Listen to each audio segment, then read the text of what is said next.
Network congestion, network issue आज के time पे हर कोई फेस कर रहा है। तो इस टाइम पे हम बहुत सारे कुछ सेंटेंसेस यूज करते हैं, तो चलिए उनके ट्रांसलेशन कर लेते हैं। सबसे पहला सेंटेंस है कि तुम्हारी आवाज बहुत कट रही है, तो इसे इंग्लिश में बोल सकते हो I am sorry your voice is breaking, या आप बोल सकते हो I am sorry your voice is jarring. Jarring एक स्मार्ट वर्ड है, आप ब्रेकिंग के प्लेस पे यूज कर सकते हैं।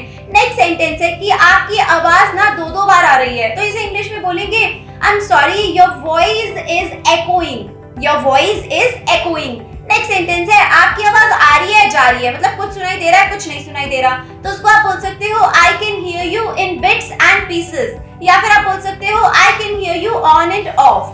नेक्स्ट सेंटेंस है क्या मेरी आवाज बहुत धीरे आ रही है, तो इसे आप बोल सकते हो is my voice too low, is my voice too low.